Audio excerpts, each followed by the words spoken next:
All right, boys and girls, it's a little before Halloween here. It's October 28th, and it's a couple of things we haven't talked about yet. Well, one big award show, and that is the Screen Actors Guild Award. We haven't really given any predictions for those yet, so we're going to do that today. Also, for what it's worth, we're going to talk about the Gotham Award nominations. Those came out a little bit ago, so I'll talk about those a little bit as well. Okay, so SAG, as we see last year, for the first time in 20, it was like 22 years, yeah, 22 years, we saw a film win Best Picture that was not nominated for the Outstanding Cast Award at SAG. So, right now, a lot of the polls and a lot of the odds makers and stuff are saying Roma is our Best Picture winner right now.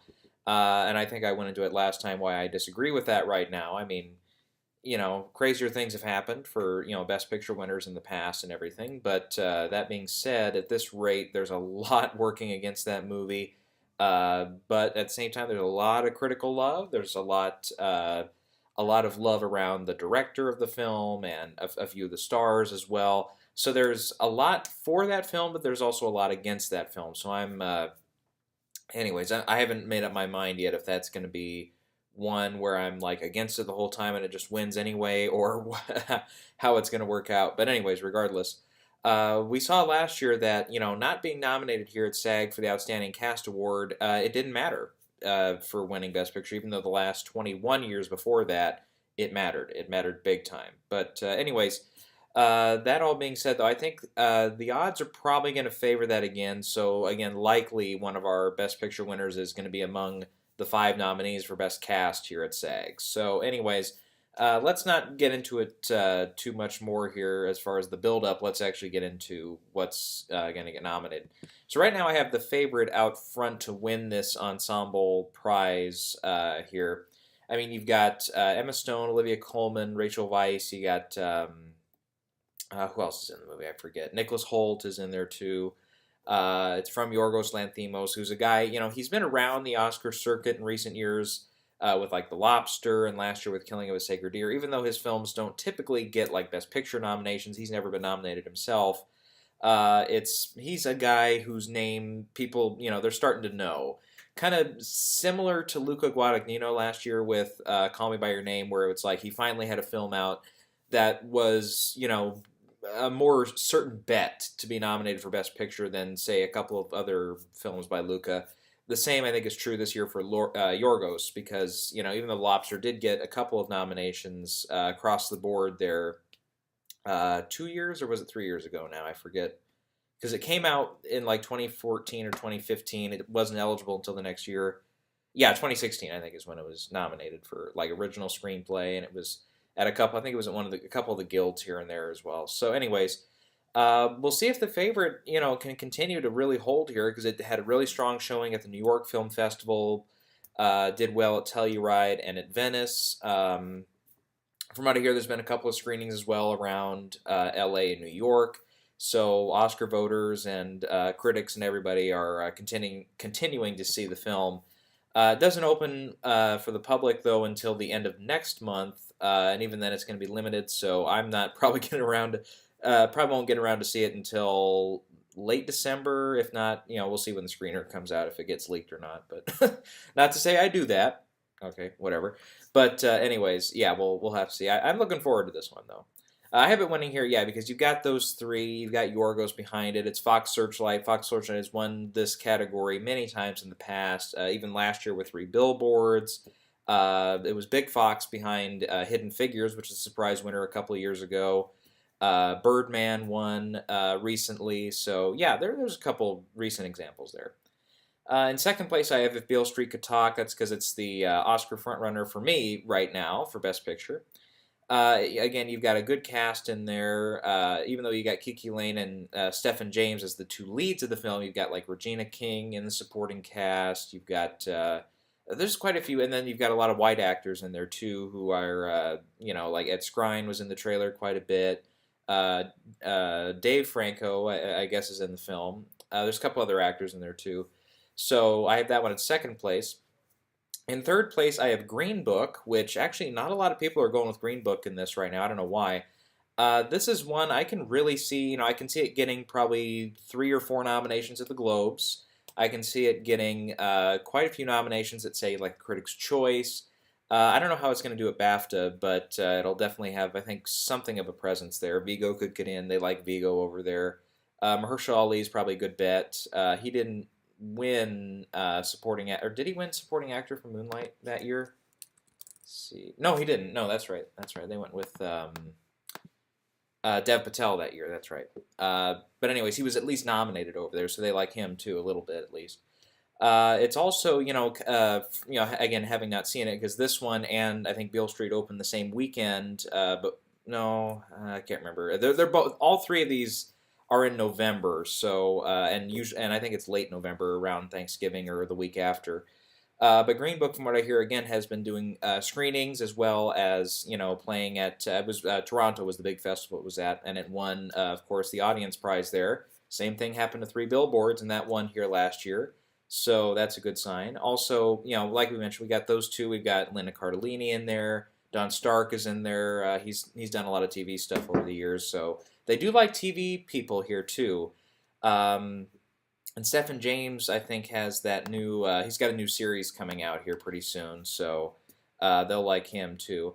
Yeah, I don't know, because originally he was supposed to go supporting. I had him in my nomination for supporting actor actually for the Globes. But now that he is out of there, supposedly he's going to be running in the lead category, which, I haven't seen the film, so I don't know if that's a fair judgment of whether or not he's a lead or supporting. But just for the sake of nominations, I would have put him in supporting if I was them, because number one, he's not a big name actor yet. Number two, that lead actor category is just so goddamn stacked this year. You've got so many other competitors over there, and it's like, yeah, unless the film, absolutely goes over big time with all the groups leading up to the Oscars, there's no way he's going to get a nomination. So, but anyways, yeah, back to Green Book for a second. It's got all that. It's also, again, from the critics' reviews, haven't seen it myself, but it's a very much a heartfelt and a feel-good movie, which Hidden Figures was. And, there's a couple other examples where, even though, 3 Billboards wasn't exactly a feel-good, Birdman, it's not really a feel-good, but anyways. And Spotlight won 2 at SAG 3 years ago now. That one, it wasn't really a feel-good, but you like the cast in it. You really like that. The same, I think, could go for definitely for Hidden Figures, for Birdman as well. If you just really, really like that cast, then sometimes that can help you. And I think with Vigo, Mahershala Ali, Linda Cardellini, all these actors have really been, doing a lot of work over the years that has been really appreciated. Mahershala, again, another guy who has been on TV and film. Linda has done some work on TV as well. I'm watching Mad Men right now, and she's in the 6th season, which is what I'm watching right now. I'm in that season, so it's like, nice to see her pop up in that too. So yeah, a lot of these, Vigo, unless there's some limited series that he's done that I've forgotten about, I think he's mainly a film guy, but that's all right. And back to Mahershala, he's also got the 3rd season of True Detective coming out soon, so keep an eye on that as well. So yeah, I think this one is almost a lock, I think, to get nominated, unless it totally falls apart and doesn't get, anything later on. But I don't think that's going to happen. Okay, clear down in 4th place, I have A Star Is Born, and I'm actually kind of shaky on this one. For me, it's very reminiscent, actually, of La La Land a few years ago, which, we all thought was going to just steamroll everything that year. The Globes, which it did. We thought it would, take BAFTA big time, which it sort of did. It won Best Film and Best Director and everything, and Best Actress, but it, had some struggles there in some of the other categories. And we thought it would steamroll SAG as well, and sure, both Ryan and Emma were nominated, but the film itself was not up for Outstanding Ensemble that year, and that was kind of the only sign, other than, say, a big show by Moonlight at Indie Spirits, winning the Globe for drama at the Globes, and also it's showing at Gotham Awards, which is not always the most significant bellwether. But those were like the only 3 signs that and original screenplay for WGA going to Moonlight over La La Land. That was another one. But really, other than that, it was like it felt like it was going to be La La Land's year all the way through, but it didn't get there. for SAG, at least for that Outstanding Cast nomination. And I think a lot of people reflecting on it say, well, it's really just a two-person ensemble. It's Ryan and it's Emma, and really the rest of the cast, like you had J.K. Simmons pop up in one scene. You had Rosemary DeWitt, I believe. I can't remember who it was. I think it was her.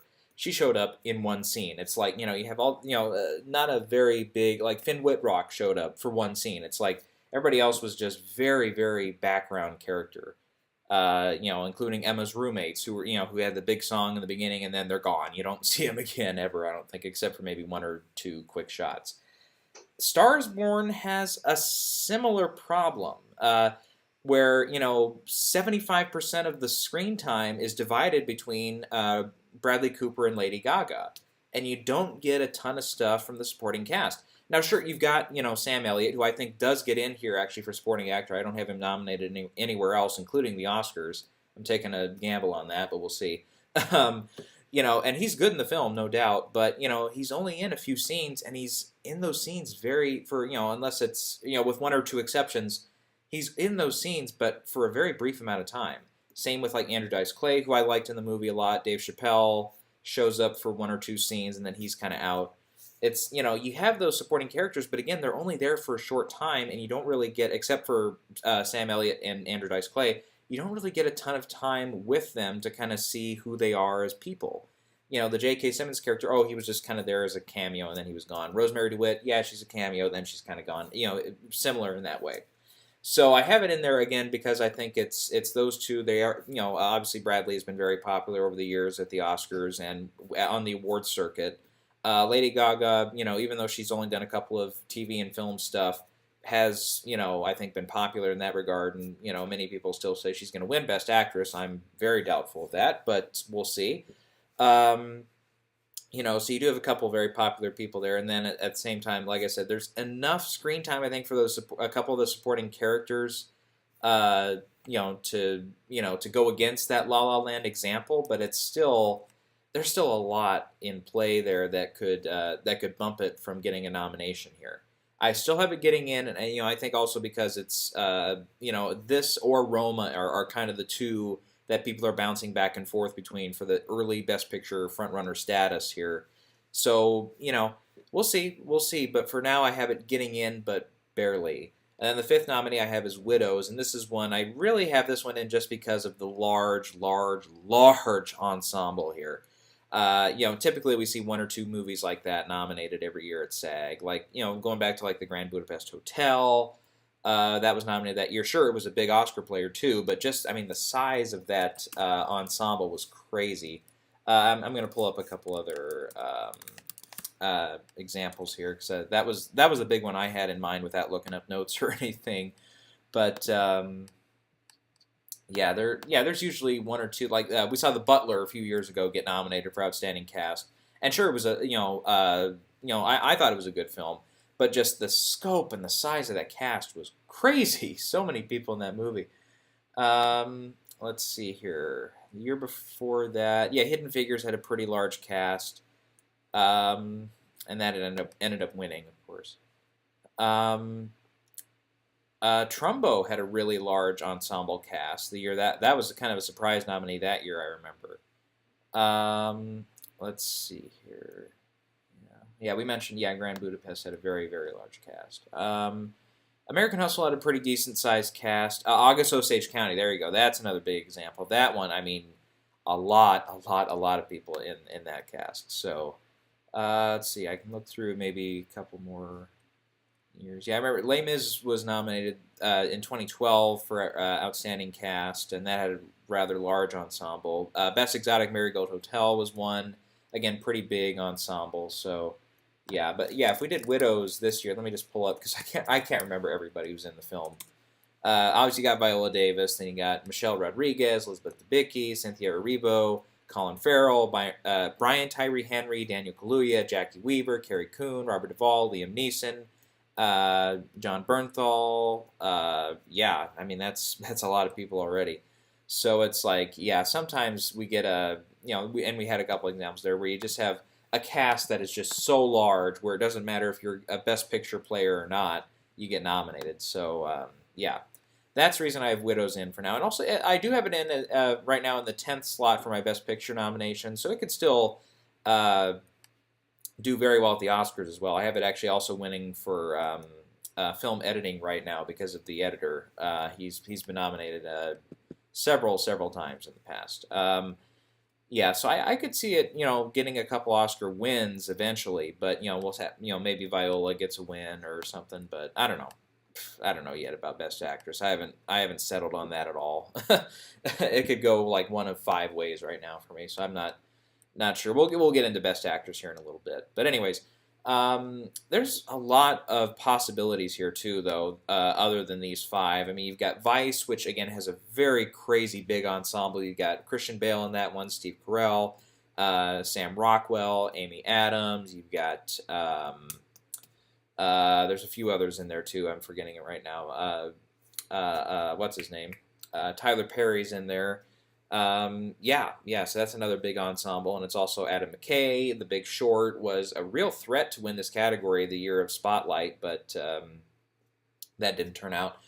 So yeah, that, and I think I've got it down for 2 or 3 nominations here too. So sometimes if you get those, a situation like that where you have those, like 2 or 3 nominations, you also get in for cast. That happened last year with 3 Billboards.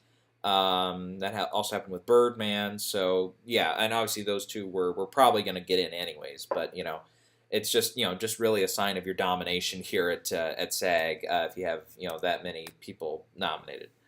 Let's see, you've got Crazy Rich Asians is one that people are bringing up here, and I it does have a shot. I mean, we'll have to see how the politics of that film kind of play into it with an all Asian American cast or all Asian cast. Not all of them are not all of them are Asian American. Some of them are just originally from China or from the East there. So we'll have to see that one again. We'll have to see if it. I think it could play very well at Globes, but it would have to be like a PGA nominee. It would have to really score well, I think, to really get some steam going for a Best Picture nomination and also a cast ensemble nomination here. But then again, you look at that one too, and it's a really decent sized cast. There's a lot of players in that movie, so it's a possibility too. Black Panther's a possibility again for the diversity factor there as well. You've got again a large number of people in that cast too, including Daniel Kaluuya, including Chadwick Boseman's in there, Michael B. Jordan. You got Lupita Nyong'o, you got Andy Serkis, Martin Freeman, you got a whole bunch of people in the film.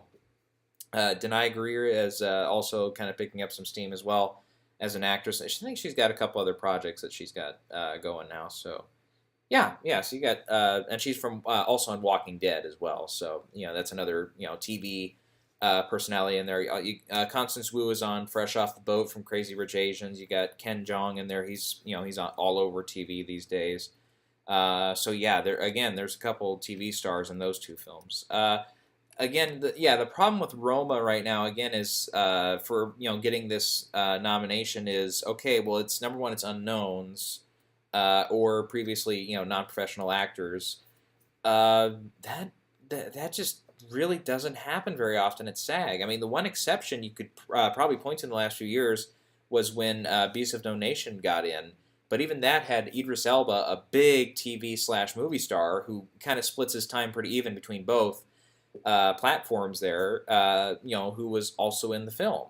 And you had him, and then you had a couple. It was very, for whatever reason, the SAG rules, if you're, sponsored by so-and-so or whatever, then you can be included in the cast.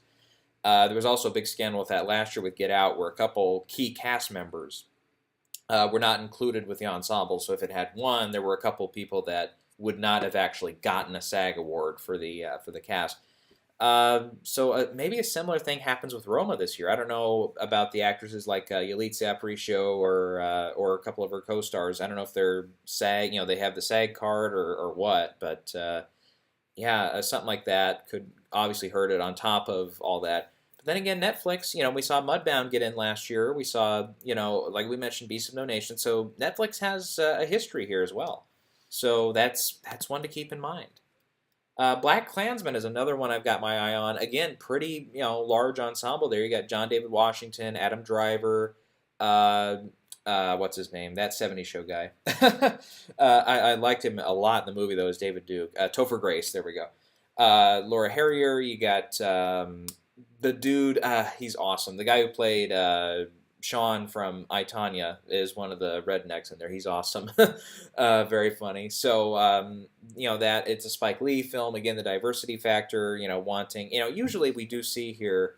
A couple like last year we had Mudbound and Get Out. Both casts were very diverse with a lot of African Americans and a lot of whites kind of mixed in. So I think if Beale Street Could Talk counts for that this year, Green Book counts for that this year, Widows counts for that this year. Obviously Black Panther would count for that. Crazy Rich Asians would count for that. Black Klansman would be another one. So that's 6 films like that are kind of fighting for that for the same thing there. And yeah, we could see 1, 2, maybe 3 of those slots given up for those, for the diversity kind of quota there, if you will. My quota is not a good word, but you get what I mean. So yeah, those are some to keep in mind. This is probably First Man is one. I think it's starting to kind of fall off a couple of lists here actually. I never thought that First Man would be a big player here at SAG. Again, you've got largely a 2-person ensemble here with Ryan Gosling and Claire Foy. And then, sure, you do have like Jason Clarke and Corey Stoll and Kyle Chandler, a couple others in the supporting cast there that do good jobs and everything. But they're very much supporting actors there. Maybe a couple other late hitters here. Maybe Mary Queen of Scots gets in. We're going to see. It's going to premiere at AFI Fest here in the next couple weeks. We'll see if that one. Well, number one, if it's an Oscar contender for picture, as well as some of its potential acting and a couple tech possible nominations there. We'll see if it can be a Best Picture player too. And if it is, then I think that increases its chances for SAG because I think I do have Saoirse getting in for Best Actress here. I had Margot Robbie nominated here, but I decided with somebody else for Supporting Actress here at SAG, but we'll get to that. Mary Poppins Returns, has a very big ensemble. I won't pull it up now, but it's a lot of people, so that's one to keep in mind. Bohemian Rhapsody, we'll see. I mean, the critic reviews are really, really split, so we'll see if that helps or hurts it. Probably hurts it in this case, but yeah. Okay, so there's a couple different possibilities there. Okay, now we'll get into the acting races here specifically. I have Christian Bale out front to win this for Vice. I think I've got him out front for every category this year. So, yeah, I'm still going with him. But I have Bradley Cooper in second for A Star Is Born, and I've mentioned a few times here, but just for the role alone, I think Bradley Cooper could easily just sweep this category just for the role, and not just for the fact that it's Bradley Cooper. He's very popular not only with the actors, but now with a lot of producers and directors out there too. So. He's got a lot of good fortune going for him. I have Ryan Gosling in third for First Man, then Viggo for Green Book in fourth, and then I do have Rami Malek in fifth for Bohemian Rhapsody.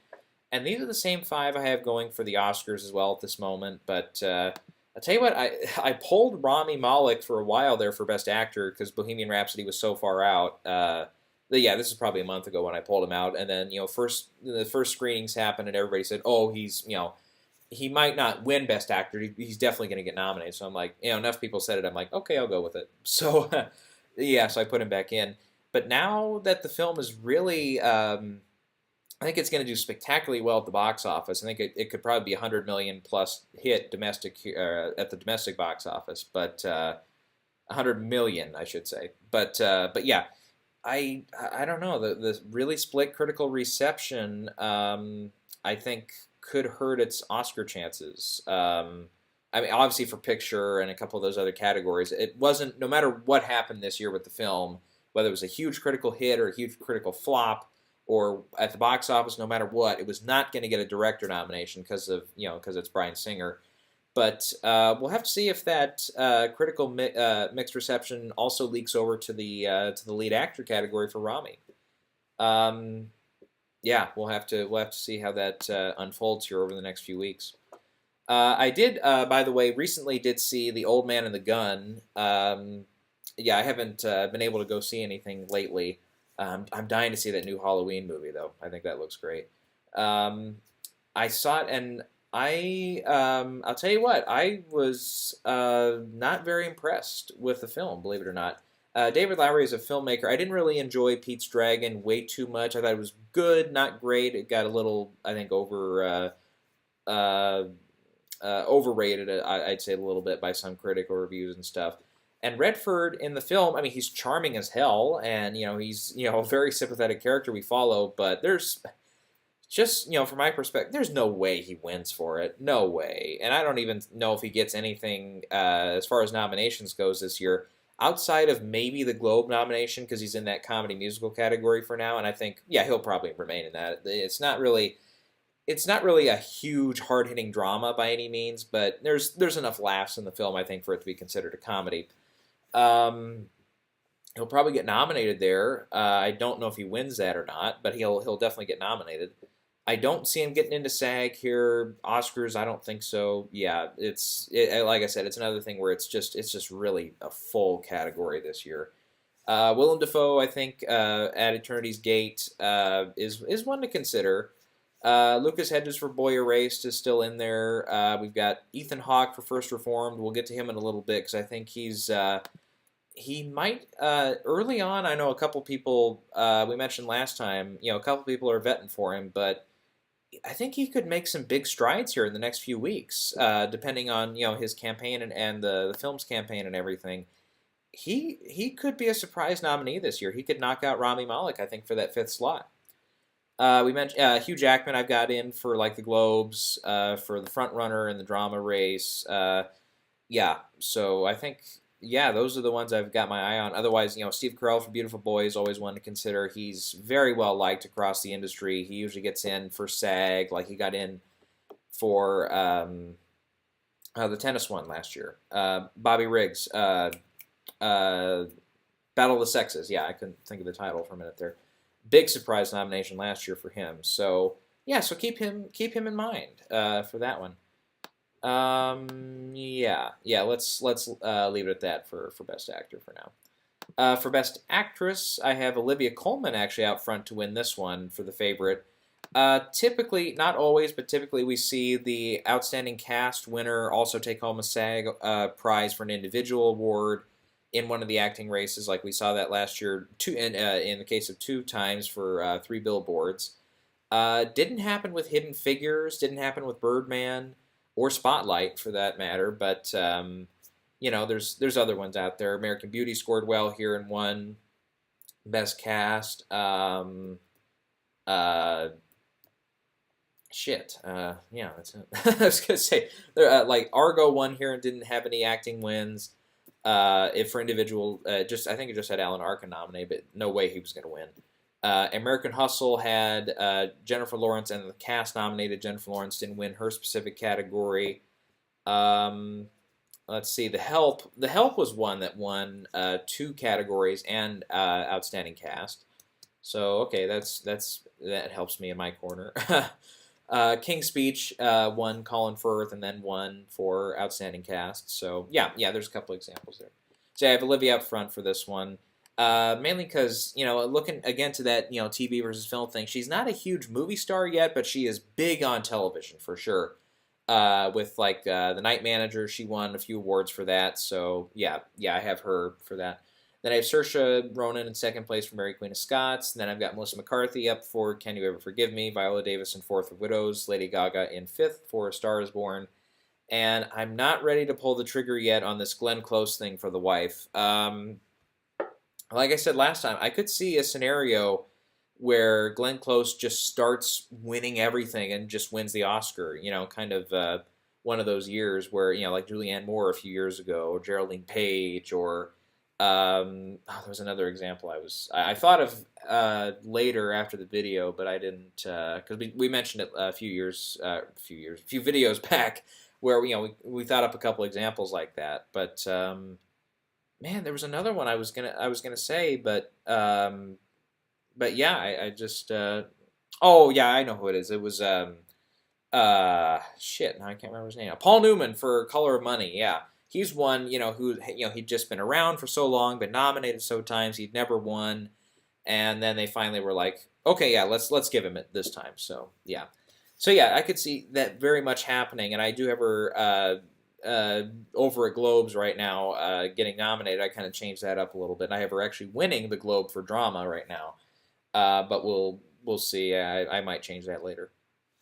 So, but that's the thing. I think if she starts picking up a lot of these critic prizes and the regional awards, like New York Film Festival, or not New York Film Festival, excuse me, but New York Critics Awards and LA and a few of those, if she starts really steamrolling there, plus gets in at the Globes, plus gets in at SAG here, then okay, I might switch over and I might just put her out front for everything. So, but yeah, I'm not ready to pull the trigger on that quite yet, but I think it could happen. Let's I can't pronounce her name. Yalitza Aparicio for Roma. I don't have her getting in right now either, but she's one to consider. Nicole Kidman for Destroyer, I think, is kind of starting to lose a little bit of steam. I mean, it came off really strong after the screening at Toronto and everything, but now I just feel like the film doesn't come out until like Christmas Day. I don't know if it's gonna have a big presence. I don't know if it's gonna screen at AFI Fest as well, and I don't know if it's gonna how it's gonna do. If it's gonna have a lot of screenings around LA and New York before we get a lot of these other prizes like SAG and Globe nominations out. But we'll have to see. But that one I think is starting to go down further and further on the list. Then Kiki Lane for If Beale Street Could Talk. I had her originally getting in at the Globes, but I pulled her out in favor of Glenn Close for now. Then there were a couple of nominees at Gotham that I think maybe, because we sometimes see a really surprise nominee here at SAG that just kind of jumps out of nowhere, like Helen Mirren in Woman in Gold a few years ago, or like we mentioned last year, Steve Carell for Battle of the Sexes, where it's like, whoa, do we suddenly have to worry about him? And usually we don't. But but I remember the year of like Christian Bale getting in for The Big Short. I personally was not really expecting him to have a big campaign that year for that film. So I was like, whoa, really? Christian Bale? And then he got in everywhere else, of course. But yeah, that was kind of a surprise that morning, I remember. And Jacob Tremblay for Room was nominated that year at SAG. And so sometimes there's that weird SAG nominee, which very much could be Ethan Hawke for Best Actor for First Reformed there. Also, we've got there's a movie out on Netflix right now called Private Life. I haven't seen it yet, with Catherine Hahn, and her performance is very much getting lauded, and she was actually one of the nominees for Best Actress over at the Gotham Awards. So yeah, that's one I see fitting the mold. It's a Netflix film, and SAG I think was one of the first ones with Beast of No Nation to really accept Netflix into the film categories for their nominees. So yeah, there's a lot that fits into that strategy there. So her, I would say, gets kind of a bigger bump for me right now than I think somebody like Nicole Kidman right now, or even somebody like Kiki Lane. But yeah, again, right now I'm not putting her in right now, but yeah, that's one to keep in mind. Okay, supporting actor. I'm still going on the Sam Rockwell thing for Vice, but yeah, we'll see if that holds up. We've still got a ways to go before that really, I think, gets determined. Timothée Chalamet, I've got in second place for Beautiful Boy. I've got Mahershala in third for Green Book. And I've got Richard E. Grant in fourth for Can You Ever Forgive Me? And he was nominated because at Gotham they don't have a supporting actor, supporting actress categories. They just kind of shove all performances into Best Actor and Best Actress. So Richard E. Grant was actually nominated for Can You Ever Forgive Me over there at Gotham. So yeah, he's one. If you haven't started putting your bets on him yet, put your bets on him now. Yeah. And then I've got Sam Elliott in fifth for Star Is Born right now. But again, if Star Is Born is I know that kind of goes against what I was talking about earlier with that. But I just kind of am in right now as a placeholder.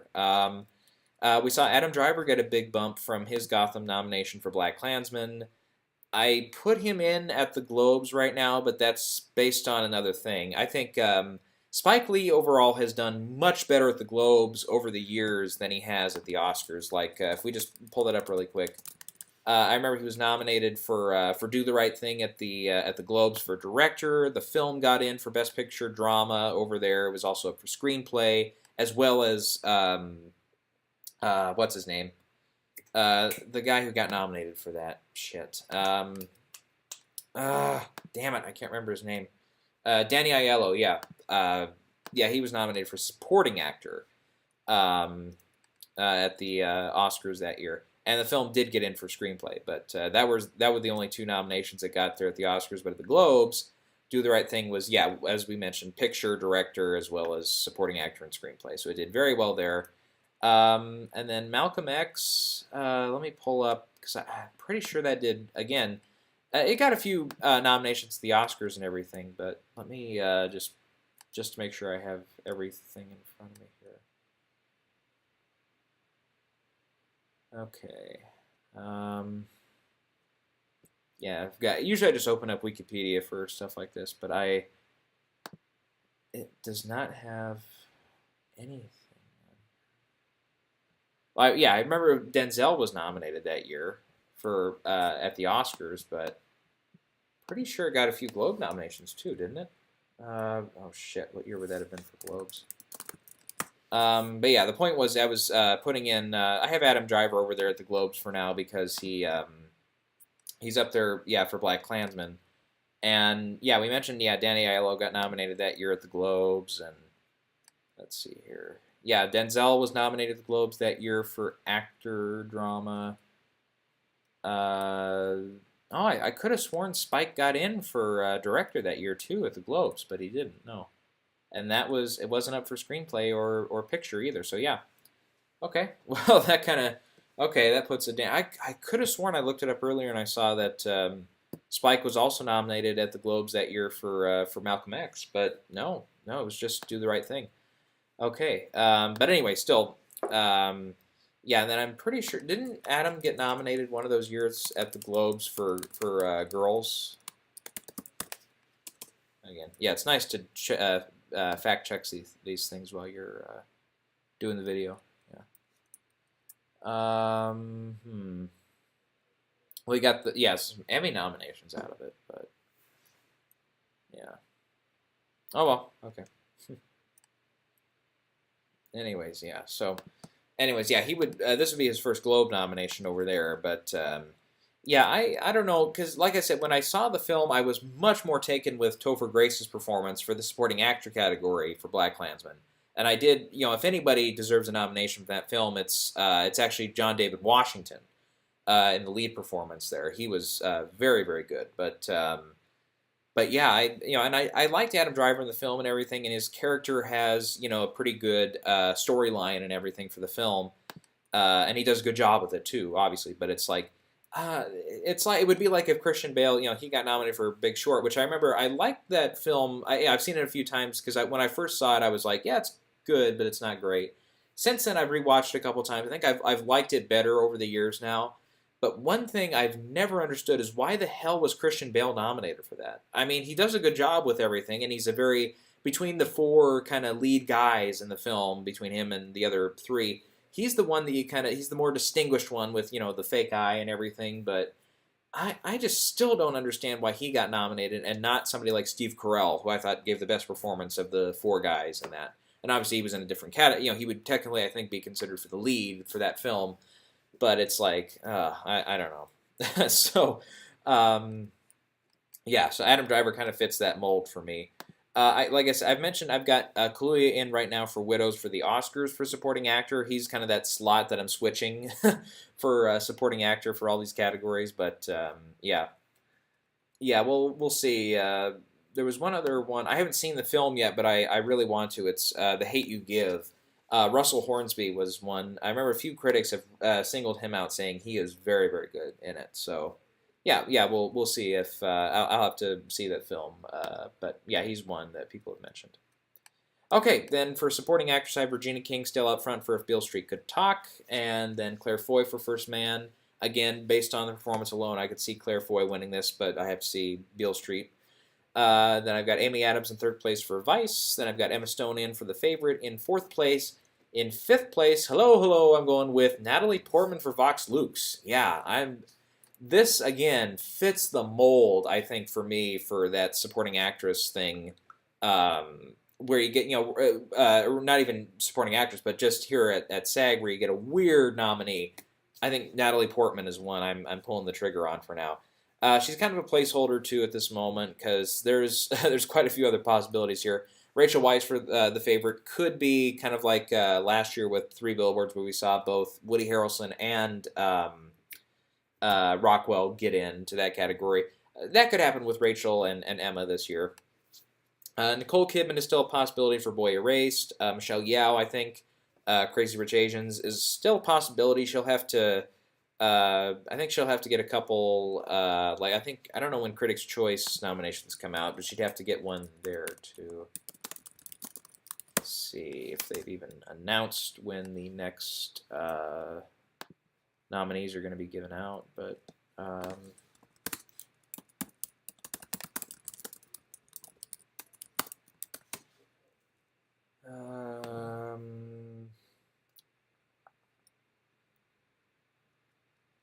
Let's see. The show is back in January this year. I think it was. Did they? I think they pushed it back. Yeah, it was in January last year too. But I remember it was like 2 years ago. Yeah, 2016. They announced the nominees in like the first week of December, and then they had the show like a week later. So it's like that was stupid. But December 10th is when Critics' Choice nominations get announced this year. And I believe, correct me if I'm wrong, but I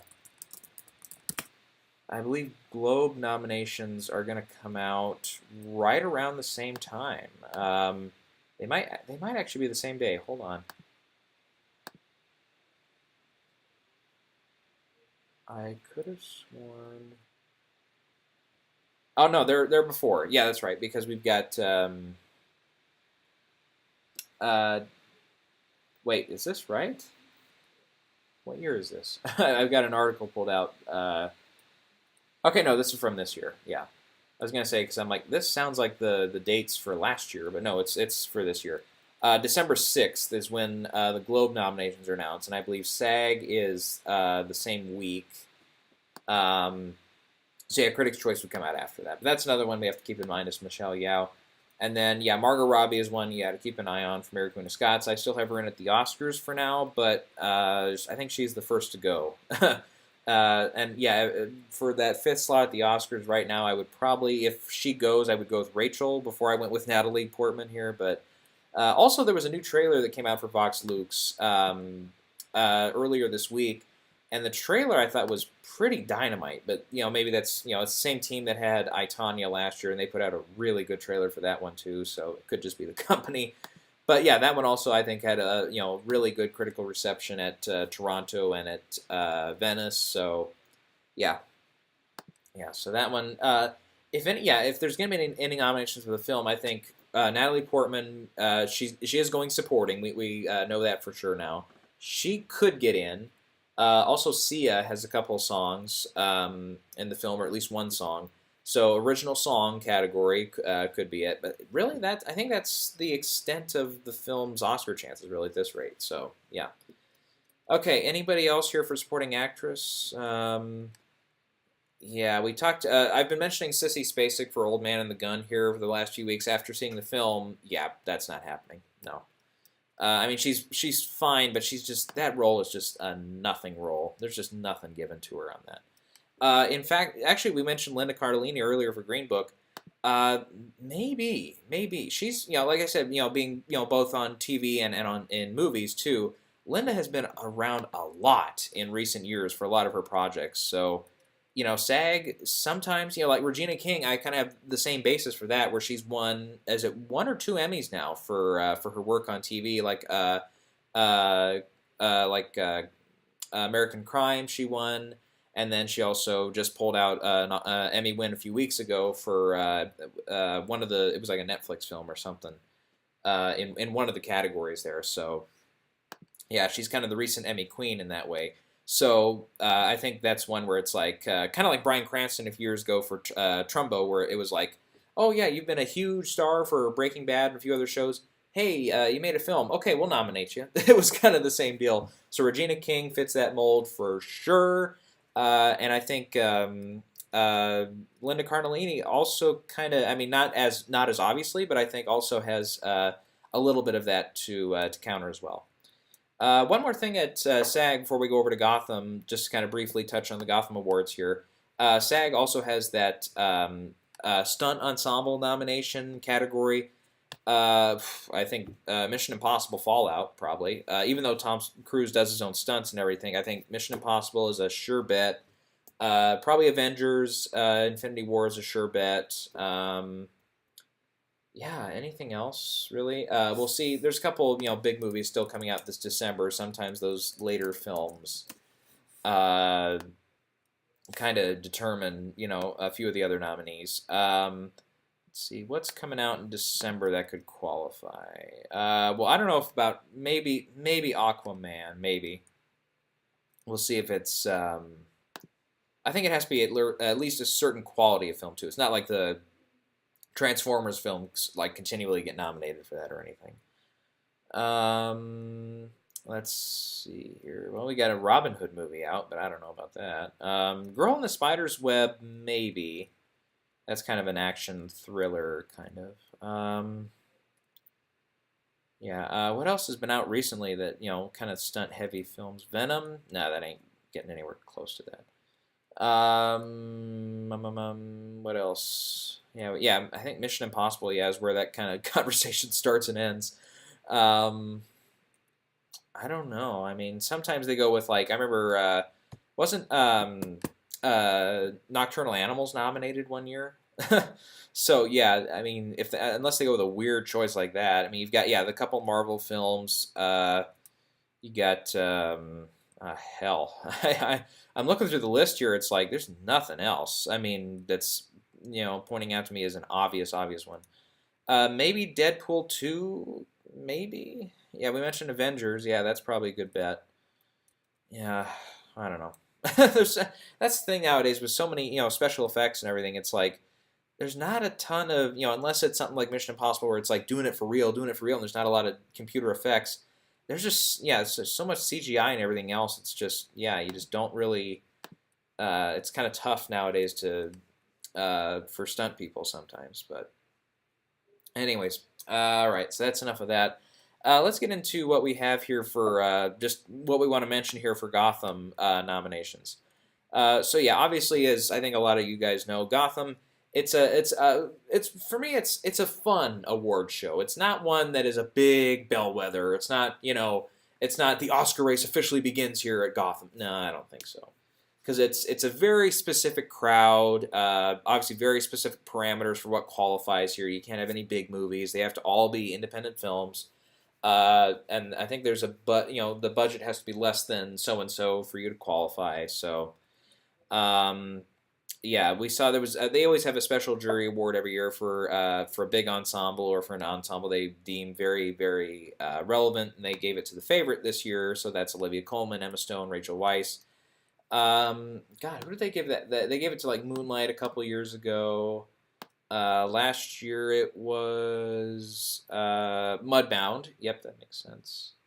But I remember like Foxcatcher got that one year, the year that was out. So yeah. Let's see here. What else can we talk about here? Well, Roma has a very small budget, and Roma, again, as I've mentioned a few times here, Roma is one that people are pointing to as, oh, it's going to be the best picture winner. Oh yeah, Roma didn't get a lot of love here from Gotham. If it's going to be that big best picture winner, sometimes like even Moonlight was a big player here at Gotham that year, and that won picture, and I think it won screenplay. Actually, let me just pull it up to make sure I get. Everything. I know it was those two for sure, and then it also won for ensemble cast. Yeah, so that special jury prize there. So yeah, it was a big player here at a couple years ago, and then Call Me by Your Name got best feature last year. Franco won for best actor for Disaster Artist. Saoirse Ronan won for Lady Bird. Those two ended up being, for Oscar-wise, for winners, holding over. Those two were irrelevant there. Jordan Peele won screenplay for Get Out. That ended up happening at the Oscars, obviously. Every once in a while, there's a couple categories here and there that we keep an eye on where it's like, oh, that can carry over easily. So with this, they've got The Favorite and If Beale Street Could Talk in their list of best features. I think those two are pretty safe bets for the Oscars right now for picture. The other three are First Reformed, Madeline's Madeline, and The Writer. Now, First Reformed, yeah, we mentioned that a few times. First Reformed was a big nominee here. It got film, it got actor for Ethan Hawke, got screenplay nomination, and didn't it have one more? Could have sworn it had another nomination, but no, it was those. Yeah, the three big nominations there. Um, yeah, so that one again, we'll have to see if it can really ride this wave here, through the next few weeks, and maybe start knocking off. Like if Ethan Hawke can start winning like critics prizes for best actor for this, then I think he's legitimately got a shot to not only be a nominee, but maybe I don't know if he can win best actor this year, and I haven't seen the film, so I can't tell you about the performance or not. But he might be, in the top two or three nominees of the year if he can really, really ride this wave and get a lot of support behind him. Madeline's Madeline, never heard of. Okay, the Writer's one, I've heard of this one. It's Chloe Zhao is the name of the director. I actually saw her first. I think it was her first film a few years ago. Songs My Brothers Taught Me. I believe that was her first. Yeah, that was her first feature film. This is her second one.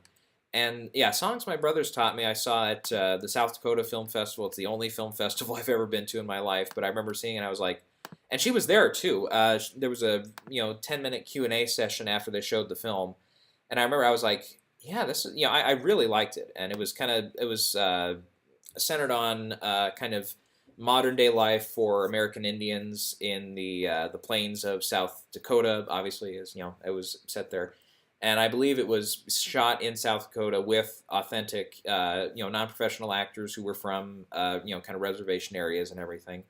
And I remember I very much enjoyed the film. It wasn't like life-changing experience or anything, but it was definitely a very good film. Now, this film, The Writer, I remember was a big player, a lot of nominations. Qualified last year for Indie Spirit Awards. It got 4 nominations there, and I know it opened at the box office this year in April, limited release, but it got a little bit of money to it. Made over $3 million here at domestic box office. And another thing where it's non-professional actors and it's set kind of rodeo setting there. But yeah, Chloe Zhao, I remember watching her and with the Q&A afterwards, I'm like, man, she could really, I just had a feeling about it. Obviously, I didn't, and obviously if I was back there then I would have said, as an audience member, I probably would, if I had the chance, would have said, hey, can I ask a question? But no, obviously not. But anyways, but yeah, I do remember seeing her on stage there, and I was like, man, she did a very good job with this film. And lo and behold, now I think she, and I think her, didn't she just sign on for a big project recently? Oh yeah, Marvel for Eternals. Yeah, we'll see if that. I'm not even sure if that movie's going to turn out or not. But yeah, she signed on for that. So good for her to jump in there. So yeah, and then it was nominated here for film, and I think it got one other nomination. I could have sworn it did. Yeah, I know. Nope, that was it. Okay. Yeah, so that was one to consider there. Anyways, so yeah, Best Actor nominees were Adam Driver for BlacKkKlansman, Ben Foster for Leave No Trace, Richard E. Grant for Can You Ever Forgive Me, Ethan Hawke for First Reformed, and Lakeith Stanfield for Sorry to Bother You. Now, I've seen BlacKkKlansman. Obviously, Can You Ever Forgive Me is out now, and that's one, it's in limited release now. When it comes out wide, I'll definitely go see it. First Reformed, I think, is out on disc now. I'll, if I get time here in the next few weeks, I'll try to find a time to watch it. Leave No Trace is one. I remember when it came out, I was like, I didn't know what it was, but now it's, I think they've started to send screeners out and everything for it. So, again, that's one. If I can get an opportunity to see it, I'll see it. Sorry to Bother You was one I wanted to see when it came out, but I, just didn't line up. I wasn't able to go see it. And I've heard a few mixed things about it. Some critics really liked it, and some critics thought it was one of the worst films of the year. So, yeah, I don't know about its Oscar chances right now, but yeah, Lakeith, he's really starting to get some levity under his belt here with A very noticeable performance in films like Short Term 12, and last year, very um, recognizable part in Get Out, even if it was just a short little piece. But yeah, and he's got a part in Girl in the Spider's Web coming up later this year. Oh, wait, he was in Straight Outta, yeah, he played Snoop Dogg in Straight Outta Compton. Shit, I forgot that. Yeah. Yeah, so he's gotten some stuff. There's I don't know I don't know about his best actor chances like Oscars or anything. I believe the film qualifies for that comedy musical category at the Globes, and I know that lead actor comedy musical category is now like vacant, except for a couple of performances here and there. It's like that one could be a struggle to get it to 5 nominees right now. So maybe Lakeith sneaks in for one of those nominees. Okay, Best Actress, Glenn Close is up for The Wife, Toni Collette for Hereditary, Catherine Hahn, we mentioned previously, for Private Life, Regina Hall for Support the Girls, and Michelle Pfeiffer for Where is Kira? Okay, so with these out, yeah, we mentioned Glenn Close. Of the 5 nominees here, she's the one that's, the only one I think of these as a sure bet for Oscar consideration, at least, even if I don't have Glenn in right now. I think she's definitely a good bet to be in the conversation of that top 6, 7 people in the category. Then, yeah, Hereditary is one. It came out early. Not a lot of people loved it. Some people loved it. Some people really didn't like it. Yeah, critics were pretty split on it, too. And as a horror film, we saw last year Get Out. That's the first time in a while we've seen a horror film kind of score big at the Oscars. So we have to remember that as we go into this year. Then Catherine Hahn, yeah, we mentioned Private Life. Yeah, I mean maybe. Yeah, the other two, I don't think so. The screenplay nominees were The Favorite, First Reformed, Private Life, Support the Girls, and Thoroughbreds. Yeah, of those 5, I think Favorite is the only one that's a sure bet for screenplay love. Yeah, it's kind of weird how some of these categories work. Like Best Feature, like, Black Klansman is not in there. Can You Ever Forgive Me is not in there. The Wife is not in there. Yeah, The Favorite's in there. Like 8th grade, I thought 8th grade was going to go over big with Gotham, but no, it got, we haven't even mentioned it yet. It's up for Breakthrough Actor, in this case, Elsie Fisher. And it's also up for the Breakthrough Director Award for Bo Burnham, but it's like, it wasn't nominated for screenplay, wasn't nominated for actress, wasn't nominated for film. It's like, oh, I thought those were sure bets, but no. No, so if that one even struggles here, I don't know if it's going to get much more love throughout the season. I mean, it is in the comedy musical category. Like we said, that one, now that Star is Born and Bohemian Rhapsody are out of there and they're over in drama, that leaves some space, but I don't know. If it struggles right now just at Gotham, I don't know. That's not a good sign. Yeah. Otherwise, yeah, like we mentioned, Roma. The only nominee for that was for Yalitza Aparicio for Breakthrough Actor. It's funny how they have Breakthrough Actor, as in it's whatever, but it's all females. So they could have just renamed the category Breakthrough Actress for this year. But anyways, yeah. So yeah, I mean that's really they have a couple like long form nominees here for like TV stuff, but yeah, that's irrelevant for Oscar stuff, obviously. Anyway, so yeah, really. So that's the thing with Gotham every year. It's like there's a couple nominees that stick out where you're like, oh yeah, they'll continue to go. But yeah, especially compared to last year, it was like, okay, we had the 5 nominees. By the way, just looking at last year real quick, you had Call Me by Your Name, The Florida Project, Get Out, Good Time, and I, Tonya. Those 5 were popular names, at least when they came when the nominees were announced in October of last year. Whereas this year, it's like, yeah, we know The Favorite. Yep, we know If Beale Street Could Talk. Some of us, including myself, know about The Writer, but it's not a very high concept Best Picture nominee yet, at least potential nominee. Nobody really knows about Madeline's Madeline, at least not in the circles I'm familiar with. And First Reformed is one where, again, it's a very niche, kind of thing right now. Obviously, that could change. And we saw last year, these, of the 5 Best Film nominees last year, Call Me By Your Name ended up with the Best Picture nomination. Get Out was nominated for Picture. Florida Project, ended up getting, Supporting Actor, but that was it. I, Tonya got 3 nominations. Good Time got skunked through the rest of the season. their Best Actor category had Franco nominated for Disaster Artist, Willem Dafoe for Florida Project, Daniel Kaluuya for Get Out, Robert Pattinson for Good Time, Adam Sandler for Meyerowitz Stories, and Harry Dean Stanton for Lucky. Two of them were nominated at the Oscars, one in supporting and one in lead. Franco, obviously, what happened with Franco could not have been predicted, from this early on. I don't think, at least. Yeah, Pattinson was a long shot. Sandler was a long shot. Harry Dean Stanton was kind of, because he had just passed away, was kind of one of those nominees. And Best Actress, you had Saoirse Ronan for Lady Bird, Melanie Linsky for I Don't Feel at Home in the World Anymore, Haley Lou Richardson for Columbus, Margot Robbie for I, Tonya, and Lois Smith for Marjorie Prime. Two of them were nominated. The other ones were skunked the rest of the season. So yeah, you get the point. You get the point. Gotham, not very consistent as far as, these are now going to be your Oscar nominees. No, that never happens. So yeah, they're, like I said, that's why I kind of call them fun award shows, because yeah, a couple of them get nominated, a couple of them persist through the year, but the rest of them they're kind of there.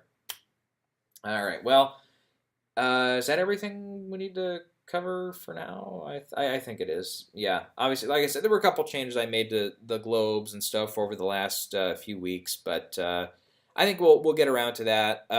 You guys know by my calendar for awards and stuff. September and October are the early speculation stuff, pure speculation stuff.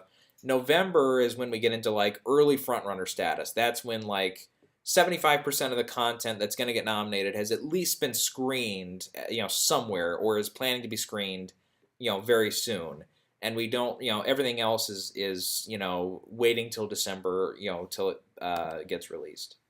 So that's when we get a much better picture of, okay, is this a sure bet or is this a long shot, kind of ideas. Because right now, technically everything's a long shot, by those rules, but yeah, we have educated guesses at this rate.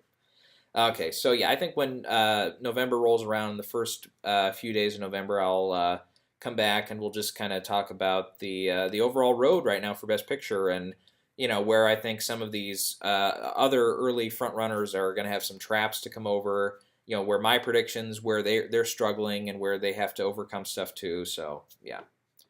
Anyway, so I guess that's all I've got for now. So happy Halloween to everybody, because I know that's coming up in a few days here. So yeah, we will catch everybody a little later.